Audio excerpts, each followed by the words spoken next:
what's up fam ይላሉ ፈረንጆቹ ሰላም ሲባባሉ እርስ በርስ fam ማለት family ማለት ነው which takes me to today's topic ዛሬ ስለ family ነው የምናወራው መርጣችሁ እኛ ጋር ስለመጣችሁ እናመሰግናለን ዛሬም እንደተለመደው ማራኪ የሆነውን እንግሊዝኛችንን ልነግሳችሁ ተዘጋጅተናል እነሆ okay so family ብለን ስናወራ ያው ቀላሉ ብራዘር ማዘር ምናምን የሆነ ነገር ወደ ጉዛ እናደርገዋለን እሱም ጋር ችግር አለባቸው በእርግጥ because ዛ የምትሉት ነገር አለ እነሱ አለ mother father እየተባለ ነው የሚወራው ግን እሱን ወደዛ አድርገውና ትንሽ ይከብዳችኋል ብዬ የማስበው family members አወርቼ የትም እንዳትሄዱ ገና አትቸኩሉ ይሄ ነው እንዳትሉ እዚህ ጋር የሚገራርሙ ኤክስፕሬሽኖች ናቸው ያሉት የትም ያልተነዱ ሰምታችኋቸው ማታውቋቸው አሃ የሚያስብሉ አሪፍ ኤክስፕሬሽኖች ናቸው ያሉት እነሱንም ታያችኋላችሁ ማለት ነው so እዚህ ጋር ታውቋቸውን ብዬ ከማስበው the first one is nephew ብዙ ጊዜ nephew ምናምን ያላችሁ ታወራላችሁ no that's not right nephew ph ብዙ ጊዜ ፍ የሚል ድምፅ ነው የሚያመጣ ታውቃላችሁ ብዬ አስባለሁ because physics ምናምን physical ፍ አለበት እና nephew what's nephew do you know what nephew is ካወቃችሁ ታውቃለህ እና ይጠበስ ጎበዝ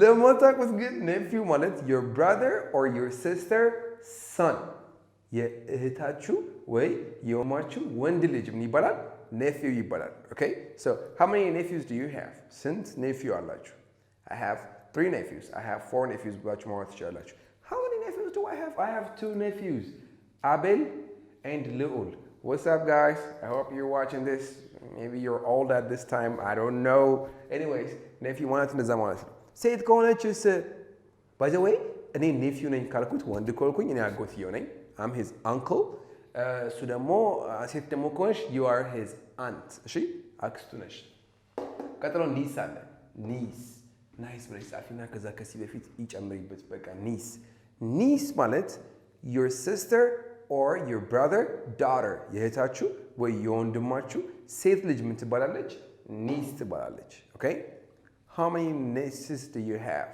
I have 3 nieces their names are ብለሽ ሴት መሆናቸውን እንዳትረሺ ከፈጠንኩኝ I'm sorry ቀጥሎ cousin ሴቶች ከሆነው እንደጋ ይታዩና ማን ነው ሲባል ከዝኔ ምናምን ትላላችሁ በብዛት አማርኛ ፊልም ላይ በጣም አቢዩዝ የተደረገ ቃል ይሄ ቃል ነው cousin means your aunt or your uncle children ያጎታችሁ ወይ ያክስታችሁ ልጆች ምን ይባላሉ cousins ይባላሉ ማለት ነው okay so how many cousins do you have you can say shout out to my cousin ብላችሁ መጠቀም ትችላላችሁ by the way shout out ማለት በቃ ሰውየውን ያሞግሳችሁት ነው ማለት ነው ብዙ ጊዜ ሬዲዮ ላይ ቴሌቪዥን ላይ shout out to ይባላል ስለዚህ እናንተም shout out በሏቸው እዚህ ጋር shout out to my nephew እንትና shout out to my niece እንትና shout out to my cousin እንትና ብላችሁ appreciate ብታደርጓቸው አሪፍ ነው okay nice ቀጥሎ እዚህ ጋር ይመጣል and lawyer ላው ምንድን ነው ላው ማለት ህግ ማለት ነው ህጉ የማይገባበት ነገር የለም እያንዳንዱ ነገር ውስጥ ይገባል ዘንድሮ ሰው ብሎ ትዳር ውስጥ ገብቷል አይደለም እንዴ ህጉ ምን ይላል የኔ ሚስት ቤት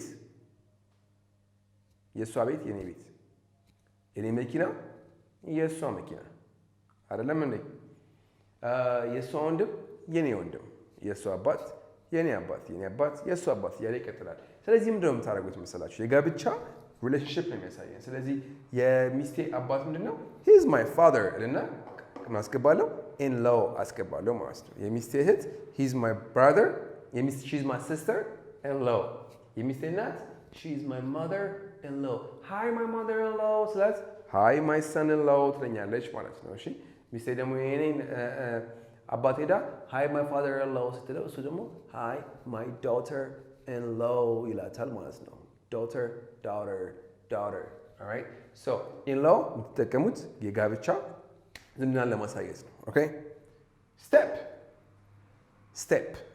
አንድ ስቴፕ ራቅ ያለ ነው እንዴ የሆነ ስቴፕ አስኪደው እንጂ ሲባል ተሰማላችሁ ሰው ስቴፕ ማለት መጀመሪያ እርምጃ ማለት ነው okay ግን እዚህ ጋር ፋሚሊ ላይ ገብተን step ብለን ስናወራ ምንድነው like people stay together they get married and in a good intention too ሲጋቡ ጥሩ ነገር አስበው ነው የሚጋቡት አብረው ለመኖር ምናምን ግን ሳይሆን ሲቀር they divorce so they divorce so በዛ ሰዓት ምን ይባላል? ስቴፕ የሚባለው ሪሌሽንሺፕ ውስጥ ይገባሉ። ስቴፕ ማለት እንጀራ ማለት ነው። እሱ ሄዱና give me 3 steps to ሶስት እንጀራ ስጠኝ እንዳትሉት ደግሞ ይባላል።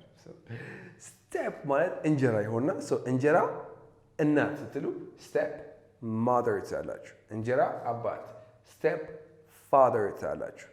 ኦኬ እንጀራ እህት በአማርኛ የለም እንጀራ እህት ግን ማለት ነው እንደማለት እንዳለብኝ ስቴፕ ሲስተር ትላላችሁ። እንጀራ ወንድም ስቴፕ ብራዘር ላይክ ከሌላ ሰው የሚወለድ ማለት ሂዝ ማይ ስቴፕ ብራዘር ኦልራይት። አባትየው ምን ይላል? ስቴፕ ሰን ስቴፕ ዳተር ብላችሁ ማውራት ትችላላችሁ። ሰው ከስቴፕ ጋር የሚሄዱ ቃላቶች ናቸው። ስቴፕ ብራዘር፣ ስቴፕ ሲስተር፣ ስቴፕ ማዘር፣ ስቴፕ ፋዘር፣ ስቴፕ ዳተር፣ ስቴፕ ሰን ኦልራይት። ሶ ስቴፕ ከስድስት ጋር ይሄዳል ማለት ነው። ቀጥሎ ሃፍ። ኦኬ እናታችሁ የሆነ ሰውዬን አገባች ከአባታችሁ ሌላ ማለት ነው። ከዛ ሰውዬ ልጅ ወለደች። ያ ልጅ ወንድ ልጅ ምናችሁ ነው?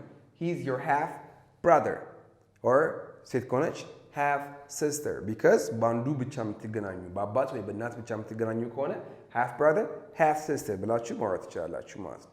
half brother half sister grand አያት ነው። grandmother grandfather grandson granddaughter grandchildren grandmother grandfather grandparents grandson granddaughter grandchildren ከዛ አንድ ስቴፕ ከፍ የሚል ከሆነ ቅድመ አያት ከሆነ ግሬት ታስገባላችሁ። ሰው ግሬት grandmother great grandfather great grandparents great grandson great granddaughter great grandchildren ብላችሁ ማውራት ትችላላችሁ። ሰው ከቤተሰብ ጋር የተገናኘ ከዚህ ውጪ ብዙ የሚከብዳችሁ አብዬ የማስበው ነገር የለም። ቀላል ነው።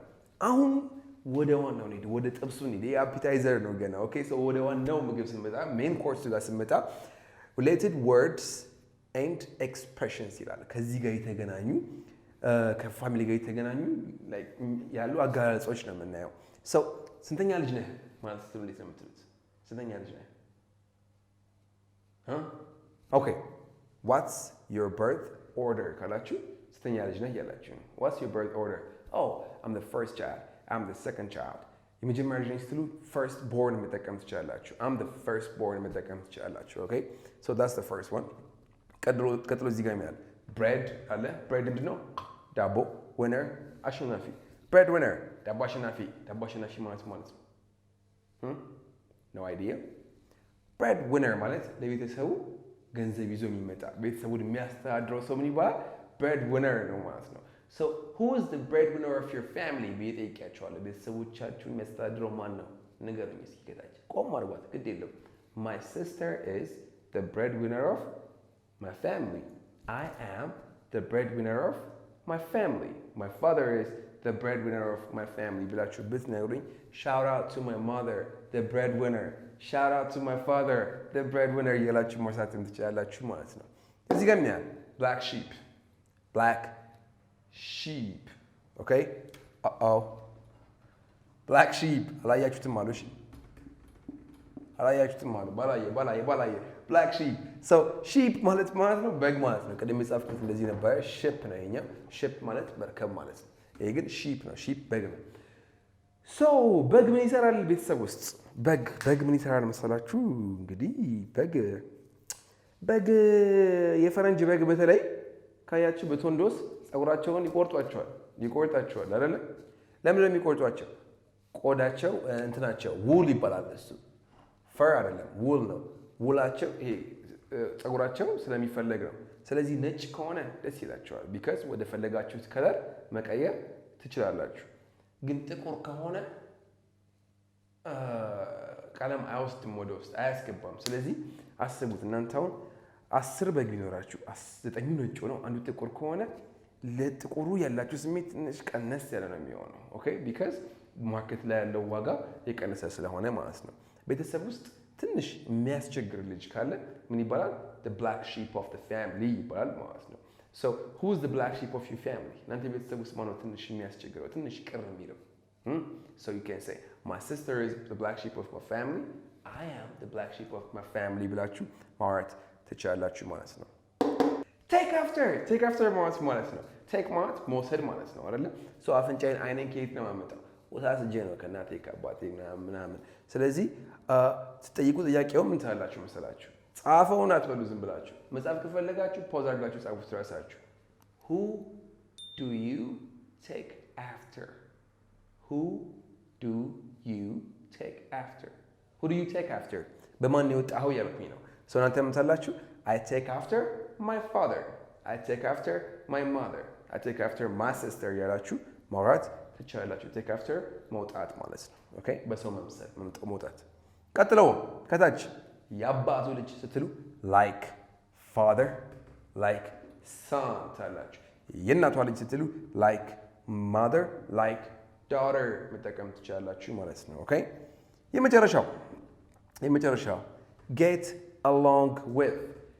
along with ማለት መስማማት ማለት ነው። መስማማት ደግሞ ምን አለ? agree አለ አይደል? agree ግን ማለት አንድ ነጥብ ላይ መስማማት ማለት ነው። እዚህ ጋር ግን get along with ማለት ተስማምቶ መቀጠል ማለት ነው። so I get along with my sister ካላችሁ ከእህቴ ጋር እስማማለሁ ማለት ነው። I get along with my brother ከወንድሜ ጋር እስማማለሁ ነው። I get along with everyone in my family ቤተሰቦቼ ውስጥ ካሉ ሰዎች ጋር በሙሉ እስማማለሁ እያላችሁ ነው። ስለዚህ የመጨረሻው መልእክቴ ምንድን ነው? ይሄ ትምህርት ከገባችሁ እንደ ኢትዮጵያ እንደ ሀገር እባካችሁን ሁላችንም ምን እናድርግ? ጌት አሎንግ እናድርግ እያልኩኝ ፍቅራችሁን ኮመንት፣ ሰብስክራይብ እና ሼር በማድረግ እንድገልጹልኝ በትህትና ጠይቃችኋለሁ። ታንክ ዩ ፎር ዋቺንግ ዘ ቪዲዮ። ጉድባይ